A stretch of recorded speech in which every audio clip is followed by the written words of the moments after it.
ഈ വീഡിയോ സ്ത്രീകൾക്ക് വേണ്ടി മാത്രമുള്ള ഒരു വീഡിയോ ആണ്. അത് പറയാൻ കാരണം നിങ്ങൾ പീരീഡ്സ് കൂടുതലുള്ള മാസം, അതായത് ബ്ലീഡിങ് കൂടുതലായി നിൽക്കുന്ന മാസങ്ങളിൽ നിങ്ങൾക്ക് അലർജീൻ്റെ സിംറ്റംസ് കൂടുതലായിട്ട് നിങ്ങൾക്ക് തോന്നിയിട്ടുണ്ടോ? ആ മാസങ്ങളിൽ നിങ്ങൾക്ക് ക്ഷീണം കൂടുതലായിട്ട് തോന്നിയിട്ടുണ്ടോ? ഇതിനാണെങ്കിൽ ഒരു കാരണമുണ്ട്. കാരണം ഈ ബ്ലീഡിങ് കൂടുതലാവുന്ന സമയത്ത് എന്താണെന്ന് വെച്ച് കഴിഞ്ഞാൽ നമ്മുടെ ബോഡിക്ക് അത്രയും ബ്ലഡ് പോയി കഴിയുന്ന സമയത്ത് HB കുറയാൻ സാധ്യതയുണ്ട്. ഈ HB കുറയുന്ന സമയത്ത് ഫെറിറ്റിനും ഓൾമോസ്റ്റ് കുറഞ്ഞു വരും. ഇങ്ങനെ കുറയുന്ന സമയത്ത് എന്ന് വെച്ചാൽ നമ്മുടെ ഇമ്മ്യൂണിറ്റിനെ ഇത് ചെറുതായിട്ട് ബാധിക്കാൻ തുടങ്ങും. അപ്പോൾ ഓവർ റിയാക്ഷൻ ആവും ഇമ്മ്യൂണിറ്റിക്ക് ഉണ്ടാവുക. അതായത് ചെറിയൊരു പൊടിയോ കാര്യങ്ങളോ വന്നു കഴിഞ്ഞാൽ ഇതെന്തോ വലിയ പ്രശ്നമാണ് എന്ന നിലയിൽ സിംറ്റംസ് കൂടും. അതിനോട് ഓവർ റിയാക്ഷൻ ആണ് ഉണ്ടാവുക.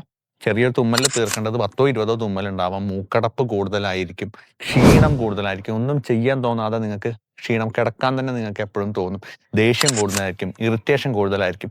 ഇങ്ങനെ നിങ്ങൾ ശ്രദ്ധിച്ചു നോക്കൂ, പീരീഡ്സ് കൂടുതൽ നീണ്ടു നിൽക്കുന്ന മാസങ്ങളിൽ നിങ്ങൾക്ക് ഇങ്ങനെയും കൂടെ വരാൻ സാധ്യതയുണ്ട്.